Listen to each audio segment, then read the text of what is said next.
വിശുദ്ധ ലൂക്ക എഴുതിയ സുവിശേഷം 22-ാം അധ്യായം. പെസഹ എന്ന് വിളിക്കപ്പെടുന്ന പുളിപ്പില്ലാത്ത അപ്പത്തിൻ്റെ തിരുനാൾ അടുത്തു. പുരോഹിതന്മാരും നിയമജ്ഞരും അവനെ എങ്ങനെ വധിക്കാമെന്ന് അന്വേഷിച്ചു കൊണ്ടിരുന്നു. പക്ഷേ അവർ ജനങ്ങളെ ഭയപ്പെട്ടു. 12 പേരിൽ ഒരുവനും സ്കറിയോത്ത എന്ന് വിളിക്കപ്പെടുന്നവനുമായ യൂദാസിൽ സാത്താൻ പ്രവേശിച്ചു. അവൻ പുരോഹിത പ്രമുഖന്മാരെയും സേനാധിപന്മാരെയും സമീപിച്ച് എങ്ങനെയാണ് യേശുവിനെ അവർക്ക് ഒറ്റിക്കൊടുക്കേണ്ടതെന്ന് ആലോചിച്ചു. അവർ സന്തോഷിച്ച് അവന് പണം കൊടുക്കാമെന്ന് വാഗ്ദാനം ചെയ്തു. അവൻ അവർക്ക് വാക്കുകൊടുത്തു. ജനക്കൂട്ടമില്ലാത്തപ്പോൾ അവനെ ഒറ്റിക്കൊടുക്കാൻ അവൻ അവസരം പാർത്തുകൊണ്ടിരുന്നു. ശിഷ്യന്മാർ പെസഹ ഒരുക്കുന്നു. പെസഹ കുഞ്ഞാടിനെ ബലി കഴിക്കേണ്ടിയിരുന്ന പുളിപ്പില്ലാത്ത അപ്പത്തിൻ്റെ ദിനം വന്നു ചേർന്നു. യേശു പത്രോസിനെയും യോഹന്നാനെയും അയച്ചുകൊണ്ട് പറഞ്ഞു, നിങ്ങൾ പോയി നമുക്ക് പെസഹ ഭക്ഷിക്കേണ്ടതിന് ഒരുക്കങ്ങൾ ചെയ്യുവിൻ. അവർ അവനോട് ചോദിച്ചു, ഞങ്ങൾ എവിടെ ഒരുക്കണമെന്നാണ് നീ ആഗ്രഹിക്കുന്നത്? അവൻ പറഞ്ഞു, ഇതാ, നിങ്ങൾ പട്ടണത്തിലേക്ക് പ്രവേശിക്കുമ്പോൾ ഒരു കുടം വെള്ളം ചുമന്നുകൊണ്ട് ഒരുവൻ നിങ്ങൾക്കെതിരെ വരും. അവൻ പ്രവേശിക്കുന്ന വീട്ടിലേക്ക് നിങ്ങൾ അവനെ പിന്തുടരുക. ആ വീടിൻ്റെ ഉടമസ്ഥനോട് പറയുക, ഗുരു നിന്നോട് ചോദിക്കുന്നു, എൻ്റെ ശിഷ്യന്മാരോടുകൂടെ ഞാൻ പെസഹ ഭക്ഷിക്കുന്നതിനുള്ള വിരുന്നുശാല എവിടെയാണ്? സജ്ജീകൃതമായ ഒരു വലിയ മാളികമുറി അവൻ നിങ്ങൾക്ക് കാണിച്ചു തരും. അവിടെ ഒരുക്കുക. അവർ പോയി അവൻ പറഞ്ഞതുപോലെ കണ്ടു, പെസഹ ഒരുക്കുകയും ചെയ്തു. സമയമായപ്പോൾ അവൻ ഭക്ഷണത്തിനിരുന്നു, അവനോടൊപ്പം അപ്പോസ്തലന്മാരും. അവൻ അവരോട് പറഞ്ഞു, പീഡ അനുഭവിക്കുന്നതിന് മുൻപ് നിങ്ങളോടുകൂടെ ഈ പെസഹ ഭക്ഷിക്കുന്നതിന് ഞാൻ അത്യധികം ആഗ്രഹിച്ചു. ഞാൻ നിങ്ങളോട് പറയുന്നു, ദൈവരാജ്യത്തിൽ ഇത് പൂർത്തിയാകുന്നതുവരെ ഞാൻ ഇനി ഇത് ഭക്ഷിക്കയില്ല. അവൻ പാനപാത്രമെടുത്ത് കൃതജ്ഞതാസ്തോത്രം ചെയ്തതിന് ശേഷം പറഞ്ഞു, ഇത് നിങ്ങൾ പങ്കുവയ്ക്കുവിൻ.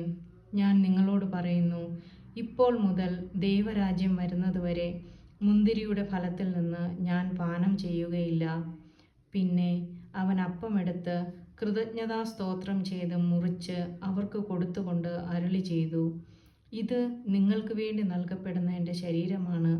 എൻ്റെ ഓർമ്മയ്ക്കായി ഇത് ചെയ്യുവിൻ. അപ്രകാരം തന്നെ അത്താഴത്തിന് ശേഷം അവൻ പാനപാത്രം എടുത്തുകൊണ്ട് അരുളി ചെയ്തു, ഈ പാനപാത്രം നിങ്ങൾക്ക് വേണ്ടി ചിന്തപ്പെടുന്ന എൻ്റെ രക്തത്തിലുള്ള പുതിയ ഉടമ്പടിയാണ്. എന്നാൽ ഇതാ, എന്നെ ഒറ്റിക്കൊടുക്കുന്നവൻ്റെ കൈ എൻ്റെ അടുത്ത് മേശമേൽ തന്നെയുണ്ട്. നിശ്ചയിക്കപ്പെട്ടതുപോലെ മനുഷ്യപുത്രൻ പോകുന്നു. എന്നാൽ അവനെ ആരൊറ്റിക്കൊടുക്കുന്നുവോ ആ മനുഷ്യന് ദുരിതം. തങ്ങളിൽ ആരാണിത് ചെയ്യാനിരിക്കുന്നതെന്ന് അവർ പരസ്പരം ചോദിക്കാൻ തുടങ്ങി. തങ്ങൾ വലിയവനാരാണ് എന്നൊരു തർക്കം അവരുടെ ഇടയിലുണ്ടായി. അപ്പോൾ അവൻ അവരോട് പറഞ്ഞു, വിജാതീയരുടെ മേൽ അവരുടെ രാജാക്കന്മാർ ആധിപത്യം അടിച്ചേൽപ്പിക്കുന്നു. തങ്ങളുടെ മേൽ അധികാരമുള്ളവരെ അവർ ഉപകാരികളായി കണക്കാക്കുകയും ചെയ്യുന്നു. എന്നാൽ നിങ്ങൾ അങ്ങനെ ആയിരിക്കരുത്.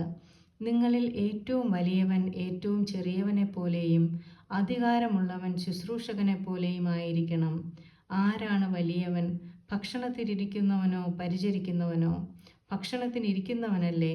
ഞാനാകട്ടെ നിങ്ങളുടെ ഇടയിൽ പരിചരിക്കുന്നവനെ പോലെയാണ്. എൻ്റെ പരീക്ഷകൾ എന്നോടുകൂടെ നിരന്തരം ഉണ്ടായിരുന്നവരാണ് നിങ്ങൾ. എൻ്റെ പിതാവ് എനിക്ക് രാജ്യം കൽപ്പിച്ചു തന്നിരിക്കുന്നത് പോലെ ഞാൻ നിങ്ങൾക്കും തരുന്നു. അത് നിങ്ങൾ എൻ്റെ രാജ്യത്തിൽ എൻ്റെ മേശയിൽ നിന്ന് ഭക്ഷിക്കുകയും പാനം ചെയ്യുകയും സിംഹാസനത്തിലിരുന്ന് ഇസ്രായേലിലെ 12 ഗോത്രങ്ങളെ വിധിക്കുകയും ചെയ്യുന്നതിനു വേണ്ടിയത്രേ. ശിമയോൻ, ശിമയോൻ, ഇതാ, സാത്താൻ നിങ്ങളെ ഗോതമ്പ് പോലെ പാറ്റാൻ ഉദ്യമിച്ചു. എന്നാൽ നിന്റെ വിശ്വാസം ക്ഷയിക്കാതിരിക്കാൻ ഞാൻ നിനക്ക് വേണ്ടി പ്രാർത്ഥിച്ചു. നീ തിരിച്ചു വന്ന് നിന്റെ സഹോദരരെ ശക്തിപ്പെടുത്തണം. ശിമയോൻ പറഞ്ഞു, കർത്താവേ, നിന്റെ കൂടെ കാരാഗൃഹത്തിലേക്ക് പോകാനും മരിക്കാൻ തന്നെയും ഞാൻ തയ്യാറാണ്. അവൻ പറഞ്ഞു, പത്രോസേ, ഞാൻ നിന്നോട് പറയുന്നു, നീ എന്നെ അറിയുകയില്ല എന്ന് 3 പ്രാവശ്യം നിഷേധിച്ചു പറയുന്നതിന് മുൻപ് ഇന്ന് കോഴി കൂവുകയില്ല. നമ്മുടെ കർത്താവായ യേശു മിശിഹായ്ക്ക് സ്തുതി. ആമേൻ.